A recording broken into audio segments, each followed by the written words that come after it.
El tenso silencio invadió la sala de subastas. En un rincón, el mismísimo príncipe Carlos, heredero al trono británico, actuando en nombre de la corona. En el otro, la última reina de Hollywood, Elizabeth Taylor. Lo que se dirimía no era una joya cualquiera, sino un fragmento palpable de la mayor historia de amor y abdicación del siglo XX. El precio se disparaba hasta el firmamento, pero el príncipe, a su pesar, tuvo que ceder. La victoria fue para Taylor, quien más tarde declararía con convicción: «La duquesa quería que este broche fuera mío». ¿Qué sortilegio era aquel? ¿Qué misterio albergaban esas plumas de diamantes para doblegar al futuro rey y hacer que una diva del cine creyera en una conexión mística a través del tiempo? Hoy despojaremos al mito de subasta de su brillo superficial para desvelar la historia auténtica, y comprenderemos por qué este broche se erigió no solo como emblema del poder real, sino también de un amor prohibido, pagado con un trono. Para desentrañar el verdadero significado de este broche, debemos retroceder hasta mediados de los años 30 del siglo XX. El mundo se encontraba al borde de grandes convulsiones, pero en los salones de la alta sociedad de Londres y París aún reinaba una atmósfera de aparente despreocupación. Era la era del Art Deco, un estilo de líneas rigurosas, geometría audaz y una opulencia deslumbrante. La moda ya no anhelaba los arabescos sentimentales del pasado, sino una belleza pura, casi arquitectónica. Fue precisamente en este escenario, fragmentado entre viejas tradiciones y un modernismo nuevo y atrevido, donde se forjó una historia de amor capaz de derribar un imperio. El protagonista de esta saga fue Eduardo, príncipe de Gales. No solo el heredero al trono, sino un icono de estilo, el ídolo de su generación. Despreciaba el asfixiante protocolo cortesano y buscaba la libertad en todo: en su vestimenta, en sus aficiones y, por supuesto, en el amor. Su corazón había sido cautivado por aquella a quien la aristocracia británica no podía ni quería aceptar: la estadounidense Wallis Simpson, 2 veces divorciada. Su romance no fue un simple escándalo. Representó un desafío frontal a las costumbres ancestrales, y cada uno de sus movimientos era observado con lupa. Inmerso en esta atmósfera de soterrada oposición y pasión devoradora, el príncipe Eduardo decidió hacerle un obsequio a Wallis. Pero no podía ser una pieza bonita más. Necesitaba algo más, un símbolo que, sin palabras, proclamara su estatus en su vida. Una joya que la vinculara no solo a él como hombre, sino a él como príncipe de Gales, el futuro monarca. La idea era, a la vez, íntima y desafiantemente pública: regalarle su propia insignia heráldica. Para materializar una idea tan delicada y trascendente, se eligió a la casa cuyo nombre era sinónimo de la suntuosidad real: Cartier. Los orfebres de esta casa eran virtuosos del estilo Art Deco. Como nadie, sabían transformar el platino y los diamantes en obras maestras frías, sí, pero rebosantes de una pasión velada. El encargo del príncipe de Gales no era solo prestigioso, era emblemático: crear un símbolo personal del heredero al trono para su prometida no oficial. Una labor que exigía no solo maestría, sino un tacto absoluto. La base del diseño fue un antiguo símbolo: las 3 plumas de avestruz, el emblema de los príncipes de Gales desde la Edad Media. Este distintivo, a lo largo de los siglos, había personificado el deber, el honor y la sucesión directa al trono. Al entregarle este distintivo a Wallis en forma de broche de diamantes, Eduardo realizaba un gesto sin precedentes. Compartía con ella una parte de su esencia real, tejiendo su nombre en el tapiz de la historia monárquica británica, incluso antes de que el mundo conociera su decisión final. Así pues, El nacimiento de esta obra maestra no fue dictado por una razón de Estado, sino por un drama personal. El broche fue concebido no como una joya de gala, sino como una promesa secreta, una prueba tangible de un amor que valía más que una corona. Fue un manifiesto labrado en platino, destinado a una única mujer que estaba a punto de alterar el curso de la historia. Dejemos por un instante la historia a un lado y contemplemos el broche como lo haría un orfebre. Ante nosotros, la quintaesencia del estilo Art Deco, materializada por los maestros de Cartier. No es una joya suave y romántica de la época victoriana, es un manifiesto frío, casi matemáticamente calculado. La base es el platino, un metal que los joyeros de los años 30 del siglo XX apreciaban por su resistencia, su pureza y su capacidad de volverse casi invisible, cediendo todo el protagonismo a las gemas. En el centro de la composición se alzan las tres célebres plumas, pero despojadas de su suavidad natural. Los joyeros de Cartier las transformaron en elementos esculturales, casi arquitectónicos. La pluma central, ligeramente más elevada que las dos laterales, crea una simetría perfecta. Para recrear la estructura de las plumas, los maestros recurrieron a su técnica predilecta. Los tallos se formaron con diamantes de talla baguette, engarzados a la perfección para crear una línea continua de luz gélida. De estas líneas, como si fueran las barbas de una pluma verdadera, se desprenden cascadas de diamantes redondos engastados en pavé, donde cientos de minúsculas gemas conforman una superficie resplandeciente. La composición está coronada y sostenida por una miniatura de la corona del príncipe de Gales. Aquí, los joyeros se permitieron colocar piedras más grandes, que actúan como un ancla semántico y visual de toda la pieza. Es este detalle el que transforma el elegante motivo de las plumas en un símbolo irrefutable de la autoridad real. Cada elemento de la corona, desde las cruces hasta las flores de lis heráldicas, está ejecutado con una precisión microscópica, lo que confirma la excepcional maestría de la obra. Pero el principal enigma del broche reside en su simbolismo oculto. Debajo de la corona se curva una cinta de platino, donde en el escudo original de armas de los príncipes de Gales se inscribe el lema Ich dien, que en alemán significa «yo sirvo». En esta encarnación joyera, las palabras están ausentes, pero la propia cinta es una alusión directa. Y aquí emerge una dualidad asombrosa. El lema, que representa el servicio a la corona y al pueblo, transformado en un regalo para la mujer amada, se convierte en un juramento de servicio hacia ella. Eduardo, es como si dijera, mi servicio, mi deber, mi título, todo ello está ahora ligado a ti. Imagina que sostienes este broche en la mano. Percibirías su peso agradable y contundente, la solidez del platino y de más de 200 diamantes de la más alta calidad.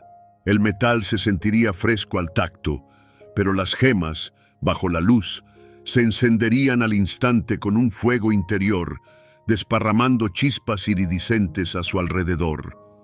Escucharías el clic nítido y seguro del doble cierre de alfiler, un sonido que evoca la seguridad y la mecánica impecable de Cartier.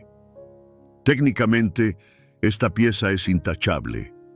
El engaste está tan magistralmente ejecutado que los diamantes parecen flotar en el aire, sostenidos por una fuerza invisible. Es la cúspide de la artesanía, donde el arduo trabajo manual del joyero se vuelve absolutamente imperceptible, dejando al observador únicamente la pura impresión de luz y forma. Así, la anatomía de este tesoro no es solo una lista de materiales, es un mensaje cifrado. Cada diamante de talla baguette es una línea de una carta, cada piedra redonda es una emoción. El frío platino representa la inexpugnabilidad de la corte británica, mientras que el brillo inextinguible de los diamantes simboliza la fuerza de un amor que logró derretir incluso el hielo de las tradiciones monárquicas. La primera aparición pública del broche no coincidió con una recepción de Estado ni una coronación. Su triunfo fue silencioso, pero no por ello menos rotundo. Tuvo lugar en el mundo hermético de la alta sociedad británica, donde las miradas son más afiladas que puñales y un susurro a la espalda puede destrozar una reputación. Imagina una de esas relumbrantes noches londinenses de mediados de los años 30. La sala está repleta de aristócratas cuyos ancestros han custodiado el trono durante siglos. El aire está cargado de una tensión tácita. Todos aguardan la aparición del heredero al trono y su amante americana. Y entonces entran. Wallis Simpson, como siempre, era la encarnación de la elegancia sobria. No lucía un suntuoso vestido digno de una futura reina. Al contrario, había elegido un vestido oscuro de Schiaparelli, sencillo, casi escultórico, que realzaba su delicada figura y servía de lienzo perfecto. No intentaba imitar a la nobleza británica con sus tiaras familiares y perlas. Su estilo era su arma, moderno, audaz y absolutamente seguro de sí mismo.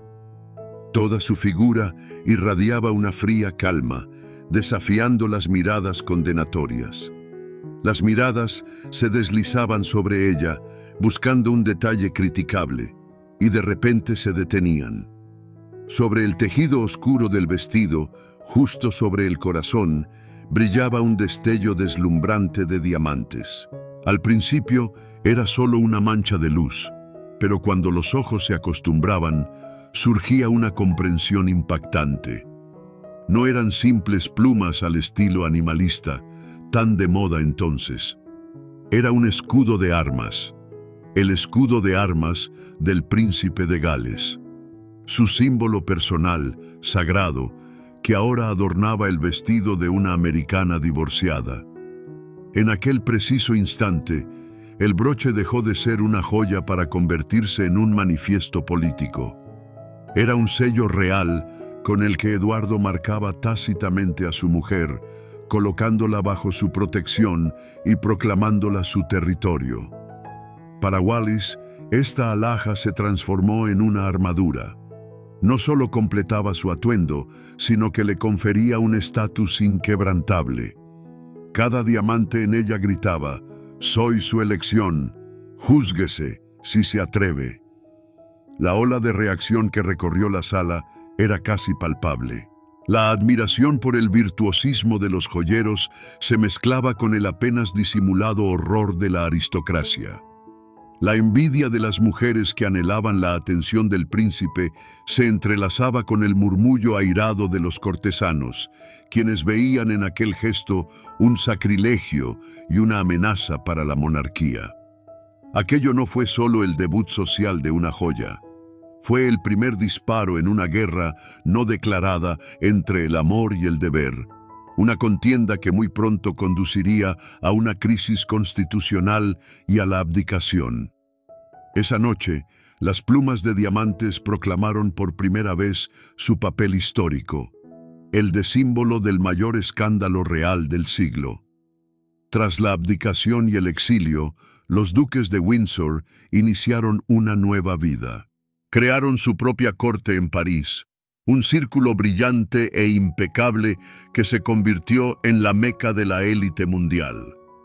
En este universo donde cada aparición pública era un espectáculo y cada atuendo una declaración, las joyas de Wallis Simpson se convirtieron en su principal idioma. Y entre todos los tesoros de su legendario joyero, el broche con las plumas del príncipe de Gales ocupaba un lugar absolutamente especial. Ahora que Eduardo había renunciado para siempre a ese título, la joya, de símbolo de futuro, se había transformado en un precioso fragmento del pasado. Aquella fue la edad de oro del broche. La duquesa, poseedora de un gusto impecable, casi ascético, comprendía cómo lucir una pieza tan significativa jamás sobrecargaba su imagen. Con mayor frecuencia, las plumas aparecían en la solapa de una chaqueta estricta de Chanel o sobre el tejido liso de un sencillo vestido negro de Givenchy. Este telón de fondo minimalista hacía que los diamantes brillaran con aún mayor intensidad y que el símbolo heráldico hablara con más fuerza. En su interpretación, el broche no era una ostentación ruidosa de riqueza. Era una insignia de distinción, casi una condecoración que ella llevaba con orgullo y un ligero desafío. Para la duquesa, este broche era un talismán de su destino compartido. Era la prueba tangible del increíble sacrificio que por ella había hecho el hombre nacido para ser rey. Cuando lo prendía a su vestido, no era un simple gesto de moda. Era un ritual diario, una confirmación de su unión, un diálogo silencioso con su esposo. Para él, que veía en la mujer amada el símbolo de su destino perdido, era un recuerdo agridulce. Añoraba su pasado, rodeándose de objetos de aquella vida, pero este broche, resplandeciendo en Wallis, era el único símbolo que no le causaba arrepentimiento, sino que confirmaba la rectitud de su elección. Imagina una cena en su famosa residencia parisina, al borde del Bois de Boulogne. Entre los invitados, aristócratas, artistas, multimillonarios. La duquesa, una anfitriona impecable, se mueve por el salón y la luz de las arañas de cristal se refleja en las facetas de las plumas de diamantes. La joya atrae miradas, pero nadie se atreve a hablar de ella directamente. Todos comprenden su significado. Es un reproche mudo a la corte británica, que nunca le concedió el título de Alteza Real. Es una declaración de su independencia y de la inquebrantable fortaleza de su unión. El broche se convirtió en parte integral de la imagen pública de Wallis Simpson, su tarjeta de presentación. Fotografías de aquellos años la inmortalizaron con esta joya en las carreras de Ascot, en bailes benéficos y durante sus vacaciones en Biarritz. Si otras de sus célebres alhajas, como la pantera de Cartier, hablaban de su amor por la moda y el lujo, las plumas del príncipe de Gales contaban su historia. No era una joya cualquiera que adornaba su figura. Era la joya que encarnaba su esencia, su pasado, su presente y su singular impronta en la historia. En manos de este icono de estilo, el broche vivió su existencia más vibrante y significativa, convirtiéndose para siempre en el emblema de un amor que desafió al poder y de una mujer por la que la historia de la monarquía británica fue reescrita. Tras el deslumbrante telón de una gran historia de amor y un estilo impecable, se ocultaban sombras de las que no suele hablarse en las subastas. El broche con las plumas del príncipe de Gales no fue solo un testigo de la pasión, sino también un participante mudo en los episodios más controvertidos de la vida de los Windsor. Su gélido fulgor iluminaba no solo los suntuosos salones de baile, sino también los oscuros pasillos de las intrigas políticas del siglo XX. El capítulo más inquietante en la historia del broche se entrelaza con las simpatías de los duques hacia el régimen nazi. Su tristemente célebre viaje a Alemania en 1937, donde se reunieron con Hitler, arrojó una densa sombra sobre su reputación. Imaginen esta inquietante disonancia: el símbolo del heredero al trono británico, el emblema de servicio a la corona, resplandeciendo en el vestido de la duquesa en compañía de quienes planeaban poner de rodillas a ese mismo imperio. En este contexto, el lema heráldico Ich dien, yo sirvo, adquiría una ambigüedad siniestra.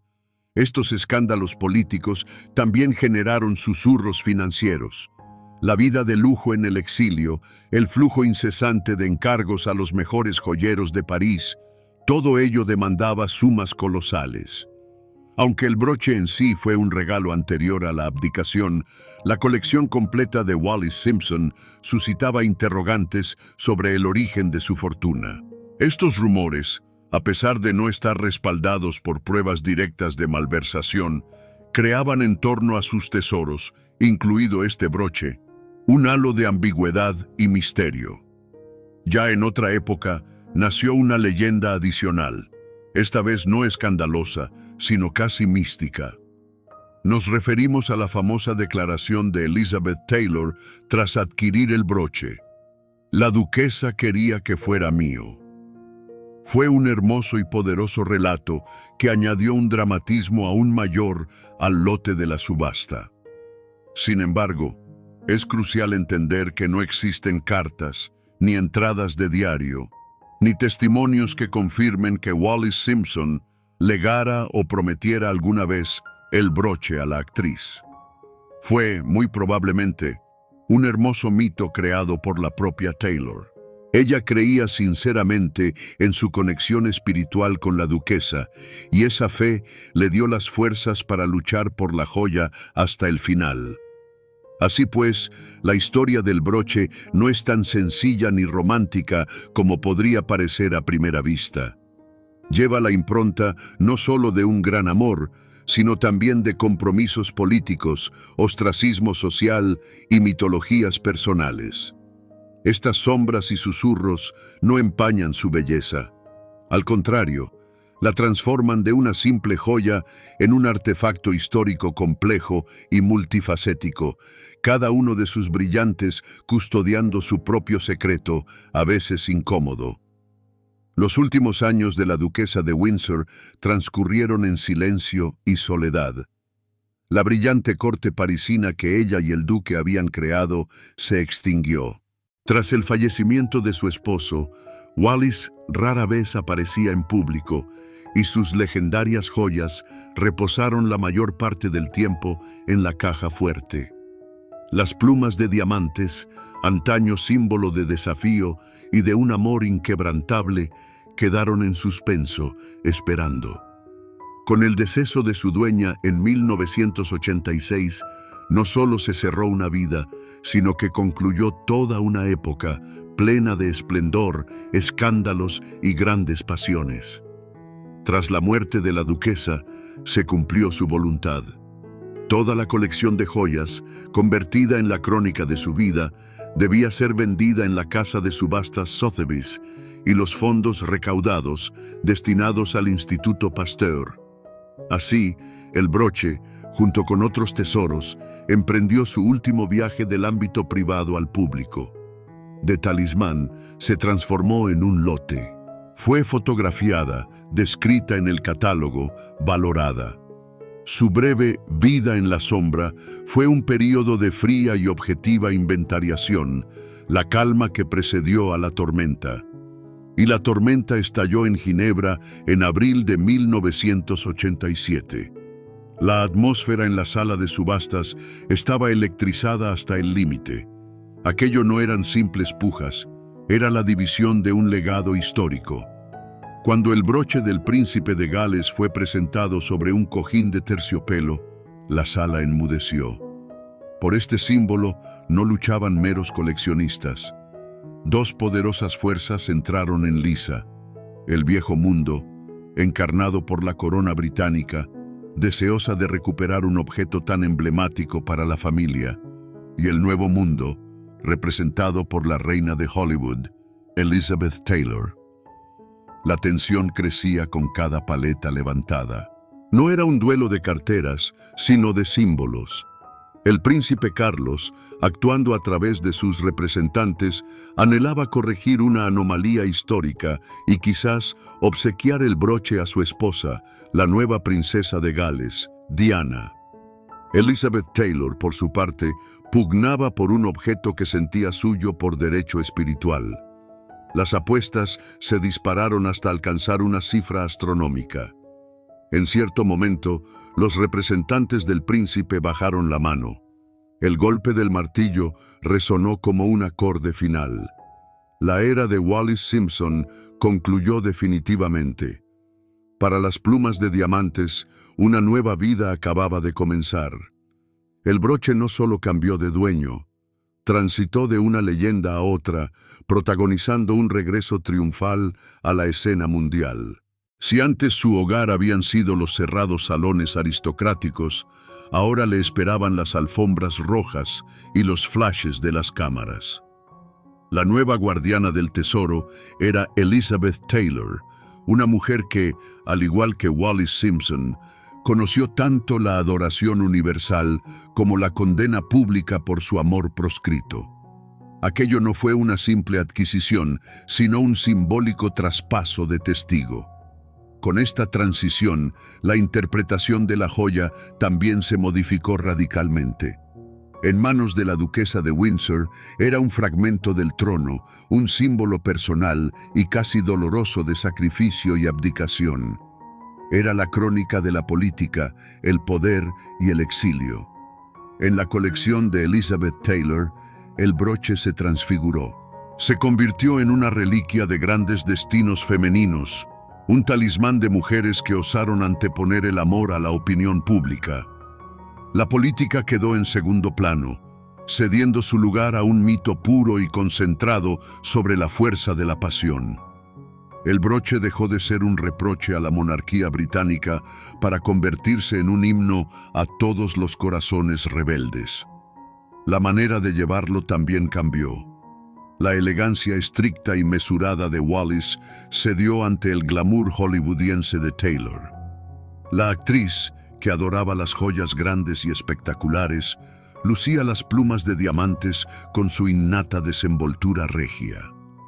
Podían aparecer sobre un lujoso caftán durante una velada benéfica en Los Ángeles o adornar un vestido de terciopelo en una ceremonia de premios. La joya, acostumbrada a la luz tenue de las arañas parisinas, ahora relucía bajo los deslumbrantes focos, y este nuevo fulgor le confería aún más brillo y audacia.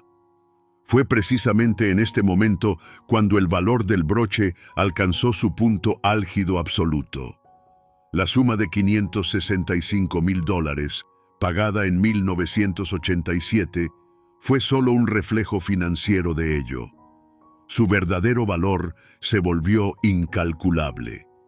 Ahora su procedencia, su historia de propiedad, era absolutamente única. Creada para un futuro rey, obsequiada a una duquesa escandalosa y arrebatada a la corona por una reina de Hollywood.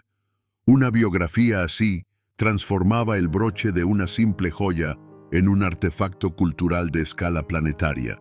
Para Elizabeth Taylor, esta joya no era solo una inversión, era un trofeo, la confirmación de su propia convicción de que las grandes alhajas deben pertenecer a quienes son capaces de apreciar su historia y la pasión contenida en ellas. Guardó el broche con esmero durante décadas, convirtiéndolo en una de las perlas de su propia colección, no menos legendaria. Así comenzó el segundo siglo de oro de las plumas de diamantes, que consolidó definitivamente su estatus de leyenda inmortal. Con la partida de Elizabeth Taylor en 2011, el mundo contuvo la respiración. Su legendaria colección, reunida con amor y pasión, debía enfrentarse de nuevo al juicio del martillo de la subasta. La puja en la Casa Christie's se convirtió en el acontecimiento social y cultural más importante del año, la venta del siglo. Y cuando las plumas de diamantes volvieron a brillar sobre el terciopelo, quedó claro que, ante nuestros ojos, se escribía el último capítulo de su historia pública. La batalla por el lote fue corta pero feroz.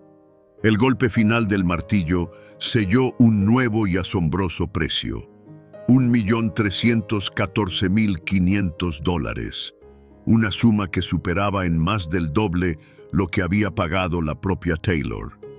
Pero el nombre del nuevo propietario permaneció en el misterio. Hoy, el broche del príncipe de Gales forma parte de una colección privada anónima. Ha desaparecido de las alfombras rojas y de la crónica social, trasladándose al silencio y la seguridad de una bóveda, convirtiéndose en un objeto casi mítico. Esta transición a manos de un coleccionista desconocido marcó el punto final de su transformación. La joya dejó de ser definitivamente un accesorio. Después de haber sido llevada por dos iconos tan significativos del siglo XX, adquirió el estatus de reliquia. Ya no puede simplemente ponerse para una recepción. Llevarla significa cargar con todo el peso de su historia, desde la abdicación de un rey hasta los dramas de Hollywood. Ahora es un artefacto histórico cuyo principal destino es ser preservado para la eternidad. ¿Qué determina entonces su valor actual? Sin lugar a dudas, son los diamantes y el platino inmaculados, la virtuosa mano de obra de la casa Cartier. Pero su valor material es solo una mínima parte de la cifra final. El precio verdadero del broche es su procedencia. Es la historia de amor de Eduardo y Wallis, tejida en cada faceta. Es la emoción de la batalla de la subasta entre el príncipe Carlos y Elizabeth Taylor. Es el brillo de dos mujeres legendarias que la hicieron suya. Cada dólar en su precio es la tarifa por el derecho a poseer no solo diamantes, sino un fragmento tangible de una historia grandiosa. Así, volvemos a la pregunta planteada al principio. ¿En qué residía la magia de estas plumas de diamantes? ¿Qué secreto impulsó a un futuro rey a abdicar y a una diva del cine a creer en su victoria predestinada? La respuesta es simple y compleja a la vez. La magia no estaba en las piedras, sino en la historia que absorbieron.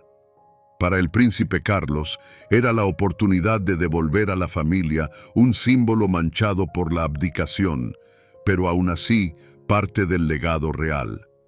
Para Elizabeth Taylor, no fue una compra, sino un acto de parentesco espiritual, la adquisición de una reliquia de una mujer cuyo destino entendía como nadie. Este broche es la prueba perfecta de que las grandes joyas son espejos. En manos de Wallis Simpson, reflejaban el orgullo glacial y la dulce amargura del sacrificio hecho por ella.